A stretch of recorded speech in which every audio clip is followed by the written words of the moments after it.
My mom gave my sister $40,000 for a house down payment in March of last year. I found out about it in June when my sister mentioned it at dinner, as though I already knew. As though it had been a thing discussed openly in our family rather than a thing that had happened with no mention of it to me. She said, "I'm so glad Mom was able to help with the down payment." I said, "What down payment?" My sister looked at my mother. My mother looked at her soup. That was the moment I understood that the $40,000 had been a specific and deliberate transaction, and that the deliberateness had included a decision not to tell me. I am a pediatric speech therapist. I want to say something about what the work of speech therapy had specifically prepared me for in terms of the June dinner and the conversation that had followed it. 8 years of pediatric speech therapy is 8 years of learning to read the communication underneath the communication. A child who says "I don't want to" is sometimes saying "I am afraid." A child who goes silent is sometimes saying "the words for this are not available to me yet." A parent who speaks for their child in the session is sometimes saying "I do not trust my child to do this without my protection," and sometimes saying "I have not yet let my child try." I had been reading these underlying communications for 8 years. At the dinner table I had read my mother's underlying communication. She had not told me because telling me required a conversation about why the asymmetry existed, and she had not wanted to have that conversation. The soup had been the avoidance. The 9 months had also been the avoidance. I had read both. I had understood what was underneath. I had needed 2 days to separate the reading from my own feeling about what I had read. On Wednesday I had called her. I had been ready to speak to the communication underneath the communication. The preparation had been the 8 years. The 8 years had given me the right tool for the conversation I had needed to have. I also want to say something about what I bring to my clinical work that is directly related to having learned to read the communication underneath the communication in my own family. The families I work with in pediatric speech therapy are navigating a specific kind of communication difficulty, and the navigation involves the whole family, and not only the child. A parent who has been listening to their child in a specific way for 3 years sometimes has difficulty hearing differently when the child begins to communicate in a new way. The pattern of the previous listening is still running. I have learned to recognize this pattern in clinical work, and I have also learned to recognize it in my own family. My mother had been listening to me through a specific pattern for my entire life, and the September conversation had run through that pattern without giving her information she had not already filed. She had filed me in a category, and had answered from the category rather than from the specific situation I had been describing. The August conversation had been the beginning of asking her to hear differently. She had begun. The beginning is real. I am watching it. The 8 years had given me the capacity to read communication at multiple levels simultaneously, and the June dinner had required all of it. The soup look, the uncued sister look, the 9 months of ordinary weekly calls that had not contained the March transaction. All of it had been communication. I had read all of it. I had waited 2 days to decide what to do with the reading. The doing had been the Wednesday call. The Wednesday call had been the right response to the full reading. I want to add something about what reading the communication underneath the communication had required me to do with the reading once I had it, and about why the reading alone had not been enough. In clinical work, identifying the underlying communication is not the end of the work. It is the beginning of deciding what response the underlying communication requires. A child who is silent because the words are not yet available needs a different response than a child who is silent because they are afraid. The identification precedes the response. I had identified my mother's underlying communication at the dinner table. The 2 days had been the work of deciding what response it required. The response had been the Wednesday call with the facts organized in the right order. The identification had made the response possible. The 2 days had made the response useful. The Wednesday call had been both. I want to add something about what the specific training in pragmatic language had given me in terms of how I had managed the 9 months of the weekly calls, and whether the training had made the calls harder or easier to navigate in retrospect. Harder in one specific way. A person trained to read the communication underneath the communication is also a person who reads normal conversations at multiple levels simultaneously. The weekly calls during the 9 months had been calls where nothing had felt unusual. This had meant one of 2 things. Either there had been nothing unusual in the communication, or the communication had been very well managed. After June I had understood it had been the second. She had been very well managed for 9 months. The ordinary quality of the calls had been maintained by someone who was experienced at maintaining the ordinary surface. I had not read it. This had been humbling in a specific way. The training had not protected me from the well-managed surface. It had only given me the tools to read it once the surface had been broken by my sister's accidental mention. Work with children who are developing language and who sometimes need specific support to develop it, and the specific training of speech therapy includes the study of what happens in the spaces between words. Not just what is said, but what is withheld and why, and what the withholding communicates. I had been doing this work for 8 years. I had spent 8 years developing a specific sensitivity to the significance of what is not said. My mother had not said anything to me about $40,000. The not saying had communicated something I had been trying to understand since June. The context that makes the 40, I want to say something about the September conversation, and about what it had actually contained, and about why I had believed the answer I had been given. I had called my mother in September after a week of considering whether to ask at all. I had known that asking about family money carried a specific weight, and I had been careful about the asking. I had framed it as a question about whether something was possible rather than as a request. I had said, I want to ask you something that is a bit delicate, and I want you to know that whatever the answer is, I understand. I had asked whether there was any family money that could help with the gap that my father's recovery period had created. She had said, we don't have it to give right now. She had said, the medical costs have been significant. She had said, we are being very careful. I had thanked her. I had said, of course I understand. I had not pushed further because she had sounded certain and because I had trusted the certainty. I had managed the gap in other ways. I had not thought about the September conversation again until the June dinner, when I had thought about it very carefully. The medical costs had been significant in September. They had not been significant in March. In March there had been $40,000. In September she had said, we are being very careful. The careful had not included telling me what March had contained. I also want to say something about what the period between September and June had been like in terms of my relationship with my mother, and about whether I had noticed anything unusual in how she had been with me during those 9 months. I had not noticed anything unusual. She had been her ordinary self. We had talked weekly. She had asked about my work. She had asked about my father's recovery. She had been present in the ordinary way that she is present when things are ordinary. There had been no sign that she had been managing a secret, because she had not experienced the $40,000 as a secret. She had experienced it as a transaction that had been completed, and that did not require disclosure. This had been the most clarifying thing the August conversation had produced. Not that she had hidden it from me maliciously, but that she had not thought it was mine to know about. The not thinking it was mine to know had been its own category of decision that I had needed to understand before I could address it usefully. I had addressed it in August. She had heard it. She had said, I think I have been deciding what you need to know. This had been the key acknowledgement. I had received it. She had not experienced the $40,000 as a secret because she had not thought it was mine to know. This is the specific category the August conversation had named. Not hiding. Not lying. Deciding for me what I needed to know. The deciding for me is the category that had been the core issue throughout. She had been deciding on my behalf what information I could handle and what I needed. The September conversation had been the cost of that deciding. I had named the cost. She had heard it. She is trying to stop the deciding. She had not experienced the $40,000 as mine to know about. This had been the real gap between her understanding and mine. I had understood that a specific gift to one daughter in the specific context of a family that had also had a financial request from the other daughter in the 6 months following was information that the other daughter was entitled to have. Not because the gift had been unfair. Because the gap between what she had given and what she had told me had been the thing that had changed what the September call had meant. She had not made this connection. August had given her the connection. She had received it. The receiving had been what August needed to produce. $1,000 significant in the specific way it is significant.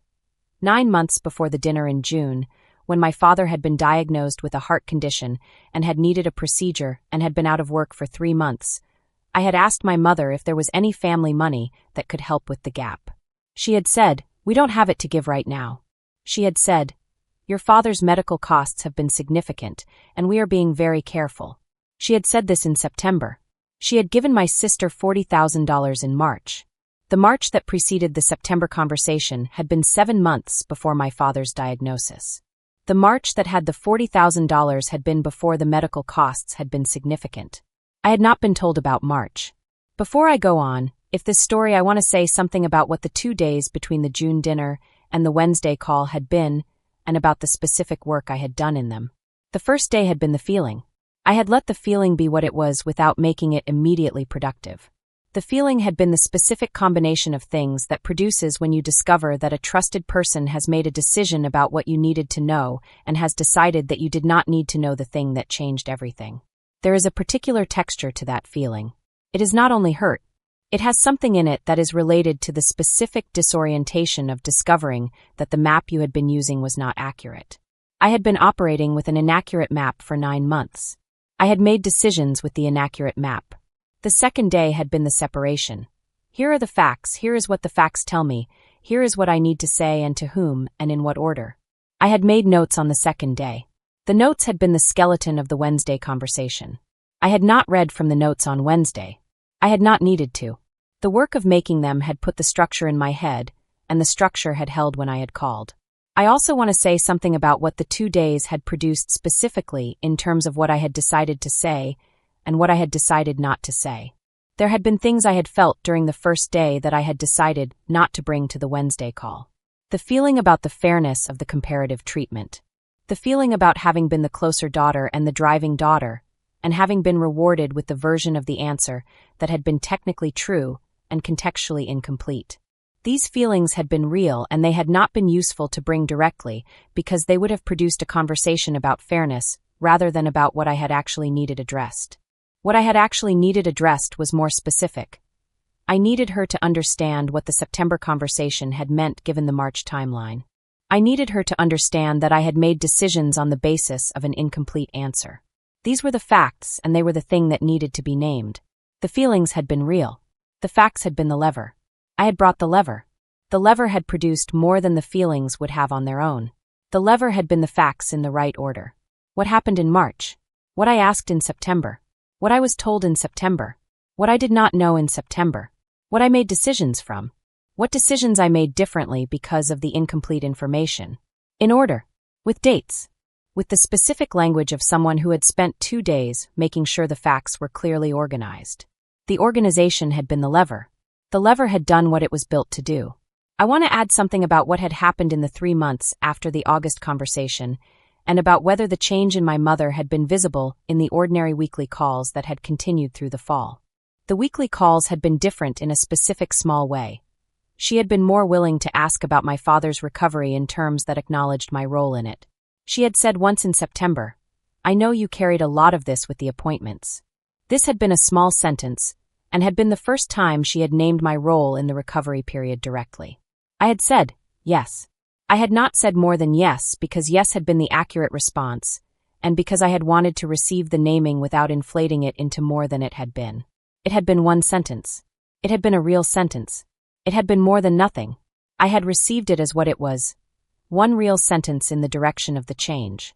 The change accumulates from sentences like this. I want to add something about what I had left out of the Wednesday call, and about whether leaving it out had been the right choice. I had left out the specific feeling about having been the closer daughter during the recovery period, and about what the asymmetry had meant in that specific context.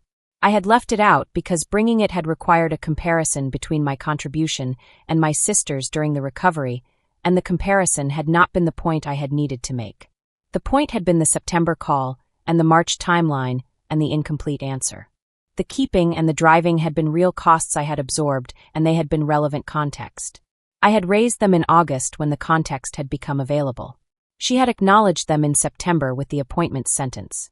The September sentence had addressed what I had left out of the Wednesday call without my having raised it again.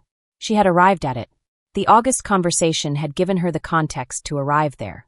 The September sentence had been the arrival. I had received it. Connects with something real in your life. Please take a moment to like and subscribe, but only if you genuinely feel it. Drop a comment and tell me where you are watching from and what time it is there. I read every single one. My name is Brooke. I am 33 years old. And this is the story of what I said to my mother after the dinner in June, and what she said back, and what the conversation in August produced that I did not expect.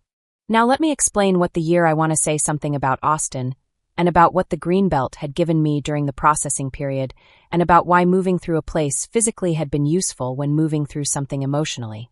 I had gone to Barton Springs Road on the morning of the second day, and had walked the Greenbelt Trail for 90 minutes. Austin in the summer is specific. The heat is real, and the Greenbelt is the specific place the city provides for the kind of walking that is not exercise, but is the physical movement that allows a different kind of thinking. The cedar and the limestone and the creek running below the trail. The specific quality of Austin morning light before the heat has fully arrived. I had walked the 90 minutes, and I had arrived at the structure of what I needed to say by the time I had returned to my car. The structure had been, what I know, what it means, what I need. In that order. The Greenbelt had given me the order. I had called my mother from my apartment the next morning. I had had the order. The order had held.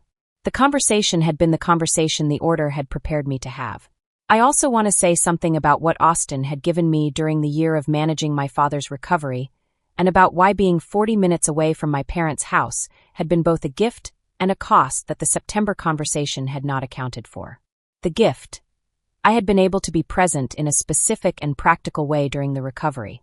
The driving, the appointments, the coordination with the care team. I had been the local person, and the local person had been able to do the things that the distant person could not. My sister in Phoenix had visited. She had not been able to drive to the cardiology appointment on a Thursday morning. I had been able to. I had. The cost. The driving and the coordinating and the household coverage had been real expenditures of time and energy on top of working full-time. The cost had been real and had been absorbed by me because I had been the local person, and because I had loved my parents, and because I had not been keeping score. The September conversation had not been about the score. It had been about a specific gap that had been real. The answer to the specific gap had been incomplete. Austin had made the gap possible to address by putting me close enough to do the work. The work had been invisible in the September conversation. I had named it in August. Austin and I have been together for 4 years now. The city has been the container for the period of my father's recovery, and the June dinner, and the Greenbelt walks, and the Wednesday calls. I walk the Greenbelt still. Not only for processing. Because the Greenbelt is there, and the mornings are good, and the cedar and limestone do the thing they do at that hour. The city continues to give me the specific thing it gives. I continue to receive it. The accurate map has Austin in it. It always will. The Greenbelt is still my morning place when something needs working out. Not every morning. The mornings when a thing has arrived that requires the walking through. Austin continues to provide this. The limestone and the cedar and the creek. I am still here. I am still walking the trail when I need to and going back to my car with the structure for the thing that had needed a structure. For years of this. I know the trail well now. I know which sections produce which kind of thinking. The city has given me the map for the processing as well as the processing itself. I am grateful for both. The trail is still there. I am still on it. Between September and the dinner in June had actually contained for me and why the timeline had been the thing that had been hardest to hold. In September I had been managing the logistics of my father's recovery while working full-time and while also being the closer of the two daughters geographically. My sister lived in Phoenix and I lived in Austin, 40 minutes from my parents' house. I had been the one driving to appointments. I had been the one coordinating with his care team. I had been the one managing the household coverage when my mother had needed to be at the hospital. I had asked about family money in September because the gap in their income had been real, and because my own savings at the time had been limited after a year of rebuilding from a previous situation. I had asked the question honestly, and I had received an honest-seeming answer. The answer had been the absence of something that had in fact been present 6 months before I had asked. My sister and I are close in the way I want to say something about my sister, and about what I believe her role in the 9 months of not telling had been, and about how I have held that understanding. She had received $40,000. She had known I had not been told. She had known I had been the closer daughter during the period of my father's recovery. She had known about the September conversation because I had told her about it in October. I had asked if there was family money available, and Mom said they didn't have it to give. She had heard this. She had known what the March transaction meant in the context of the September conversation. She had not told me. I have thought carefully about what her silence had been. I believe she had not told me because the telling had required a conversation she had not been willing to have, and because she had relied on the hope that I would not find out. The hope had been reasonable from her perspective in the sense that I might not have found out if she had not mentioned the down payment at dinner. She had mentioned it. I had found out. We have talked about this since. The conversation had been different from the one with my mother. Shorter, more specific, with a different quality of acknowledgement on her side. She had said, "I should have told you in October." She had been right. I had received the acknowledgement. We are still close. The closeness has a more accurate map now. I prefer the accurate map. I also want to say something about the conversation with my sister and about what it had been and how it had been different from the conversation with my mother and about what it had produced. My sister and I had talked on a Saturday in July 10 days after I had spoken to my mother. I had needed the 10 days to understand what the conversation with my sister actually needed to be about. It had not been about the $40,000. She had received a gift from our mother. The gift had not been hers to refuse on my behalf. The conversation had been about the October call. In October I had told her that I had asked about family money and had been told there wasn't any. She had known what March had contained. She had heard October and had said nothing. I had named this specifically. I had said, "In October you had the information that would have changed what I was making decisions from." She had been quiet. She had then said, "I know." I didn't know how to say it. I had said, "You say it the same way you'd say anything." She had said, "I should have told you in October."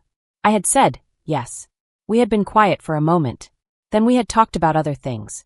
We are still close. The closeness has the October acknowledgement in it now. The acknowledgement is part of the accurate map. The accurate map now includes my sister knowing that I know and having said she should have told me in October. The map includes this. The closeness includes this. Things can be close and complex at the same time. Our relationship has always been both. The complexity had just become more visible after June. Visible complexity is more workable than invisible complexity. I prefer the visible. We are close. The closeness has the accurate map in it. Both. I hold both. I want to add something about what my sister and I are to each other now, and about whether the more accurate map has changed what the closeness is. The closeness is real. The more accurate map is also real. Both are true simultaneously. She acknowledged the October silence. I received the acknowledgement. The acknowledgement has been in the relationship since. We do not refer to it directly. It is present. Its presence is the thing that makes the current closeness different from the closeness before June. The current closeness has the full picture in it. The full picture includes what she did not say in October and what she said in July and the "I should have told you." The "I should have told you" is in the relationship now. The relationship is more accurate for it. I prefer accurate. That siblings who were raised in the same house and who have grown into genuinely different adults can be close, with history and affection, and with specific areas where the different adulting has produced different contexts that the history and affection have to span. She had not told me about the $40,000. I have thought about why she had not told me. I believe she had not told me because she had understood, in the way that siblings understand things without saying them, that the asymmetry was uncomfortable, and that telling me would have required a conversation about why the asymmetry existed. She had chosen not to have the conversation. My mother had also chosen not to have the conversation. The conversation had instead arrived at the soup. I want to say something before I go. I want to say something about what my father had given me in the 40 seconds before the Sunday dinner when he had pulled me aside, and about why the specific thing he had said had been the specific thing I had needed. He had said, "I want you to have the accurate picture." This sentence is not a sentence most people have said to them with any regularity. The accurate picture is a specific thing. It is not the comfortable picture or the protective picture or the picture that manages the family dynamics most smoothly. It is the accurate one. My father had assessed that I was operating without the accurate picture and had decided to give it to me directly. He had told me that he had not known about the March transaction when I had asked in September.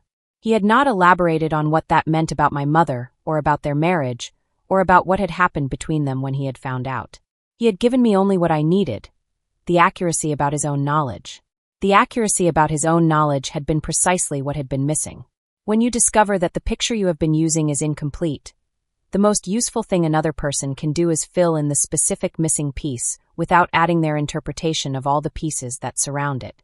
He had done exactly this. I want you to have the accurate picture. 7 words.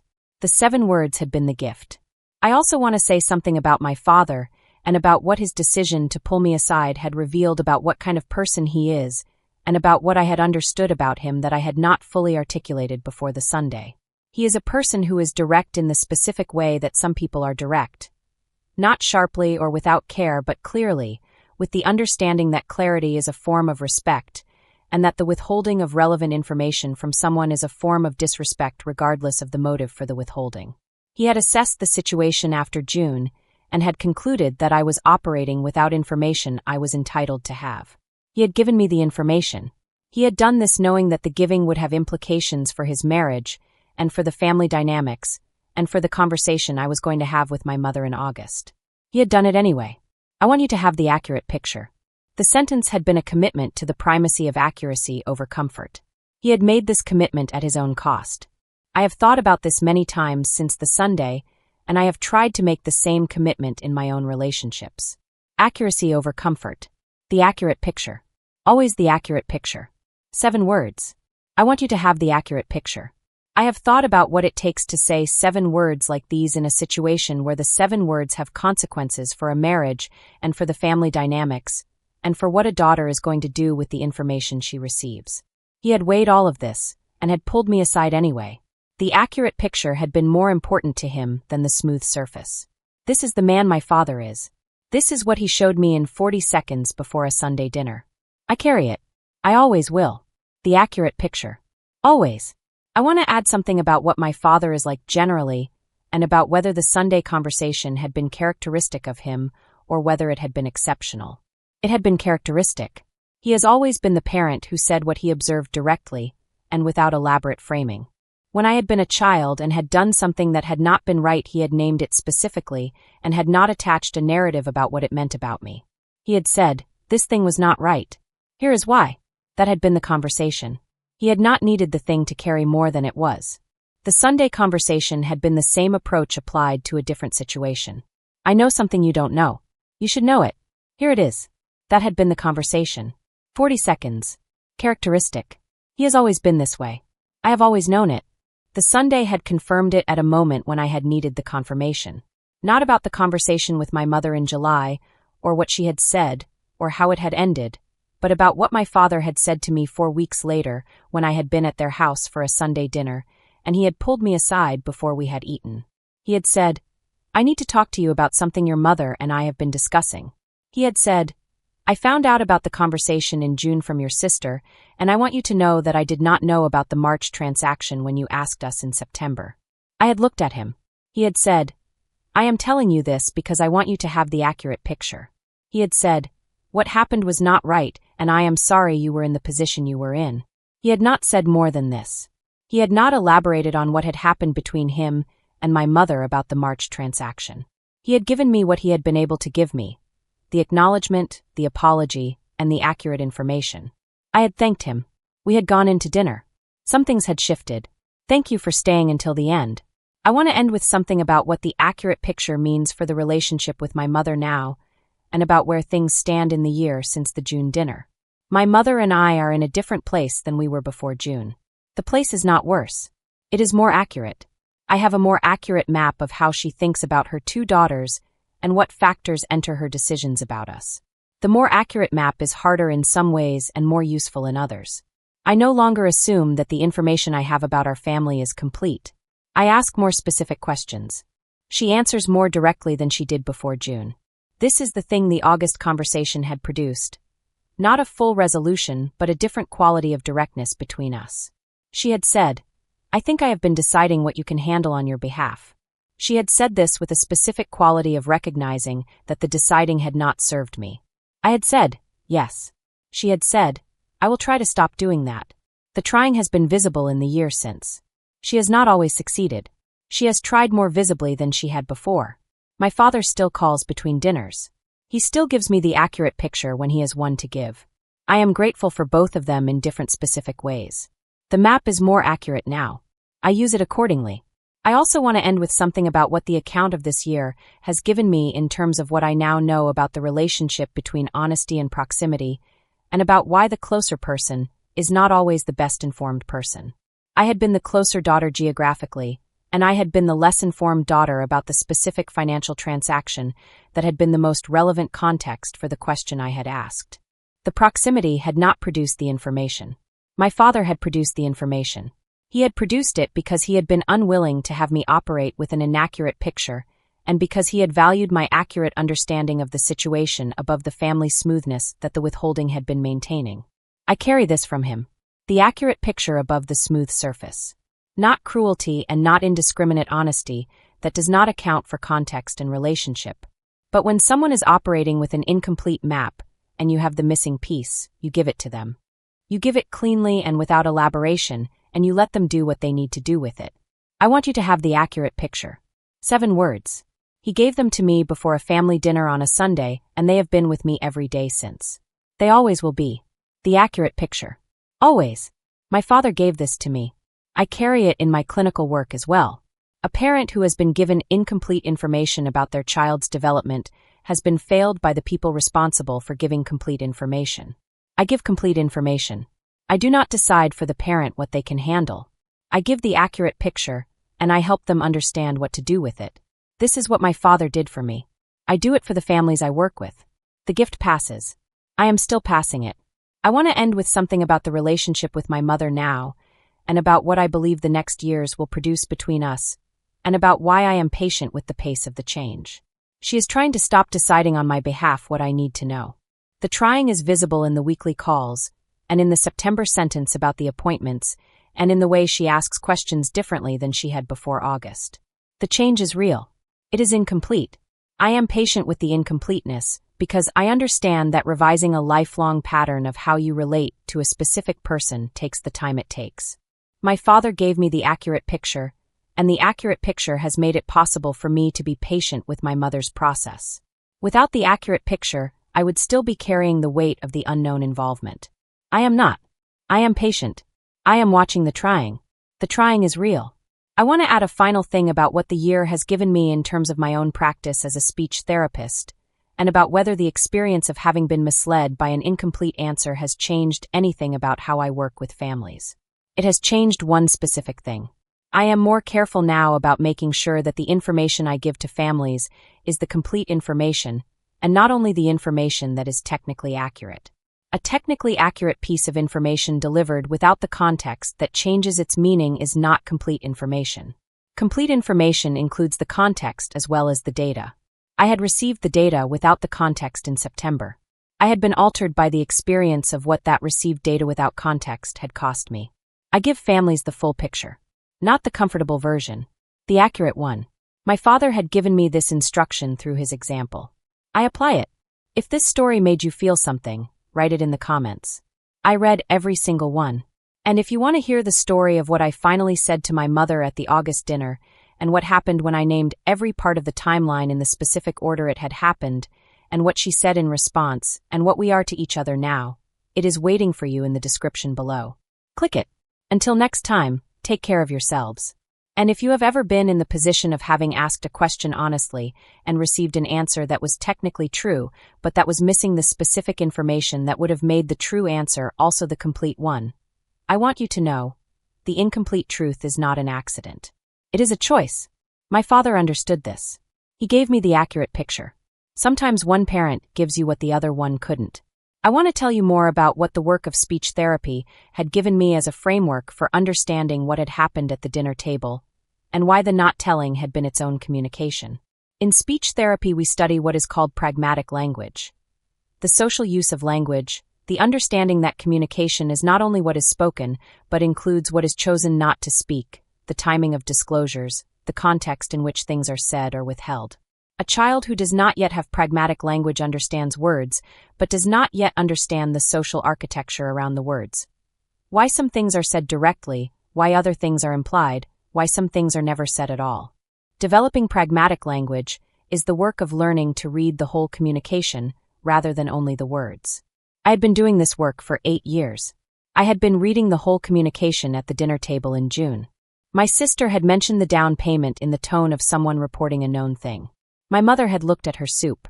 The soup looking had been communication. It had been the communication of someone who has known for months that a conversation was inevitable and who, when the conversation arrives, does not know how to begin it. The soup had been a deferral. The deferral had been visible. I had read it. I had filed it alongside the September conversation and the March timeline and the 8 months of my father's appointments and the 40 minutes of driving. I want to say something about what the period between the June dinner and the July conversation with my mother had been like, and about what I had been doing with what I had received. I had gone home from the June dinner, and I had sat with the information for 2 days before I had done anything with it. I had needed the 2 days. The specific thing I want to describe the specific texture of the moment at the dinner table when my sister had said what she had said, and when I had said what down payment, and the room had understood what had just happened. My sister had looked at my mother. My mother had looked at her soup. My sister's look had been the look of someone who has just realized she has said the thing that was not supposed to be said yet, and who is looking for help from the person who knew it was not supposed to be said yet. My mother's soup look had been the look of someone who has known for 3 months that a specific conversation was going to arrive and who, when it arrives, discovers that she does not have a way to begin it. The soup had been the deferral. I had read the deferral clearly. I had finished my dinner. I had said nothing else about it at the table that night because the table had not been the right place for what I needed to say. I had filed the soup look alongside the timeline I was assembling as the dinner had continued. The timeline had been assembling itself clearly. March transaction. September conversation. 9 months. $40,000. My father at the hospital. My driving. Her soup. The dinner had continued. I had continued with it. The conversation had waited. It had waited for the Wednesday morning call. I had been the one who made it wait correctly. I also want to say something about the quality of the silence at the table after I had said what down payment, and about what I had observed in the few seconds before anyone had said anything else. My sister had looked at my mother with the look of someone hoping to receive a cue. My mother had not provided the cue, because she had not had one. The cue she had needed would have been the prepared beginning of the conversation she had been avoiding for 9 months. She had not prepared the beginning because she had been hoping the conversation would not arrive. The conversation had arrived. She had not been ready. My training as a speech therapist had prepared me to notice this sequence clearly. The uncued look, the soup, the absence of any prepared response. This was not a person who had planned to tell me at this dinner, and whose plan had been jumped by my sister's early mention. This was a person who had made no plan for telling me at any dinner, and whose avoidance had been exposed by accident. The accident had been the beginning of the ending of the avoidance. The June dinner had been the gift of the accidental ending. I had received it accordingly. The ending of the avoidance had not been the ending of everything. It had been the beginning of a more accurate relationship. More accurate relationships are harder in specific ways and better in the ways that matter. I prefer the better. The accurate map is the map I use. I would not return to the comfortable map that had been based on the assumption that my mother was telling me the complete picture. The accurate map has more information in it. I navigate from it now. The conversation at the dinner table had been the trigger, and the trigger had been unintentional. My sister had not planned to expose the 9 months. She had mentioned the down payment in the ordinary tone of someone reporting a known thing because she had assumed that by June I had known. The assumption had been wrong. The wrong assumption had done what wrong assumptions sometimes do. It had surfaced the thing that had been obscured below the surface. The obscuring had been my mother's work. The surfacing had been my sister's accidental contribution. The account had been mine to do with what I could. I want to say something about the July conversation with my mother, and about what had happened in it before I had known about my father's specific knowledge. In July I had brought the facts and the feeling together because I had not yet had the Sunday conversation that would separate them into their correct relationships. My mother had been on the defensive in July. She had explained the March transaction in terms of my sister's specific need at that moment. She had not addressed the September conversation directly. I had raised it. She had said, the situations were different. I had said, you told me you didn't have it to give. She had said, we were being careful by then. I had said, you had given $40,000 to my sister 6 months before I asked. The conversation had not resolved. She had not said what my father would say 6 weeks later on the Sunday. The July conversation had been incomplete. It had still been necessary. It had said the thing that had needed saying. The timeline existed, the inconsistency was real, I had named it. The naming had been the thing July could give. The full picture had needed my father, and had needed the Sunday dinner, and had needed the 40 seconds before the dinner. Both conversations had been necessary. July and the Sunday. Together they had given me the picture. I also want to say something about what July had produced in terms of my mother's response, and about what had been visible in her response that had told me something about what the August conversation needed to do. In July, she had been defensive in the specific way that indicates someone knows they have done something that does not fully bear scrutiny, and who is not yet ready to look at it directly. The defense had been about my sister's circumstances, and about the specifics of the March timing, and about the difference between the March situation and the September situation. All of these defenses had been available to her, and had been prepared in the 9 months before June because she had known they might be needed. They had been needed. She had deployed them. They had not resolved the conversation. The conversation had ended without resolution because July had not had my father's specific contribution yet, and because I had still been carrying the weight of the possible two-parent involvement. August had been lighter in the specific sense that I had known by then that my father had not been part of the decision. The lightness had allowed the August conversation to go further than July had. The grief sentence had come in August. It could only have come in August. July had been the necessary first step. July had been the necessary first step even without resolution. The naming in July had put the issue into the open between us in a way that could not be unput. She had known after July that I had the timeline and had named it, and had not accepted the defense. August had benefited from this. She had come to August having had 2 months to think about what I had said in July. The 2 months had done something.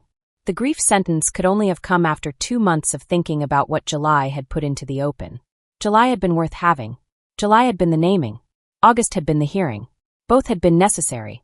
The July conversation without the August one would have left the naming without a reception. The August conversation without July would have left the reception without context. Together they had been the full conversation the situation had required. She had needed July to know I would not let the thing remain unnamed. She had needed August to say the thing that July had created the space for. I had needed both for the accurate picture to be complete. July and August. Both necessary. I am glad I had both. I want to say something about the August conversation with my mother, and about what had been different in it compared to July, and about why my father's specific gift had changed what I had brought to August. In July I had brought the hurt because the hurt had included the possibility that both my parents had known and that both had chosen not to tell me. That particular version of the hurt had been the most difficult dimension of it. The Sunday conversation had removed that version. In August I had known that one parent had given me the accurate picture, and that the conversation with my mother was about her specific choices rather than about theirs together. This had made the August conversation more focused. I had been able to hear her explanation more clearly because I had not been holding the additional weight of my father's possible involvement. She had explained what she had been thinking in March. The explanation had been about my sister's circumstances and about what she had believed my sister had needed in a way that she had not believed I had needed at that time. She had said, "I thought you were more established." I had sat with this. I had said, I was more established. I was also the one who had driven to the appointments. I was also the one who had asked in September. She had heard both. Something had shifted. Not resolved. Shifted. The shift is still in motion. I also want to say something about the grief sentence, and about what had happened when my mother had said it, and about what I had understood from it that I had not understood before. She had said, "I think I have been grieving the version of your life I had imagined." This sentence had changed the shape of the conversation. Up to that point the conversation had been about the March transaction and the September call and the 9 months of not telling. After the grief sentence the conversation had been about something deeper, about how she had been experiencing the 4 years of my adult choices, and about why the experience had produced the behavior it had produced. I had been thinking about information and about fairness. She had been experiencing a loss, not a real loss. The imagined loss of a life she had imagined for me that I had not chosen. The grief had been real even though its object had not existed. I had sat with this for a long time after August. The grief had explained the September conversation in a way that nothing before August had explained it. She had been grieving. The grief had made her manage information in a specific way. I had not forgiven the management of the information, but I had understood it in a new way. Understanding had made the ongoing relationship possible in a new way. Both are true. The understanding and the holding of the impact. Both. The understanding is not the same as the forgiving. I hold them separately, and I think holding them separately is the accurate thing to do. The grief had been real. The management of the grief through the September conversation had also been real. Both real simultaneously. I understand the grief.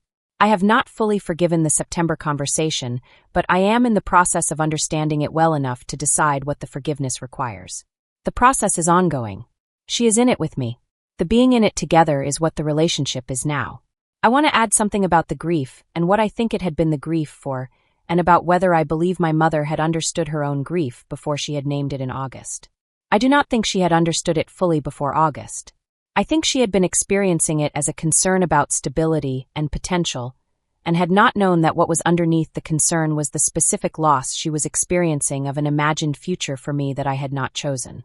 August had given her the language for what she had been experiencing. The language had come because the conversation had created a space in which she could say the true thing rather than the surface concern. The surface concern had been real. It had also been the thing available to her to say because the deeper thing had not had words yet. August had given it words. The words had been, I have been grieving. The words had been the beginning. The beginning is still in progress. The August conversation had been the opening of a door that had been closed for as long as my mother had been managing what I needed to know. The door is open now. I am still walking through it. She is still on the other side of it. We are both in the doorway. The doorway is the right place. Needed the 2 days for was to separate what I knew from what I felt about what I knew. What I knew, the timeline.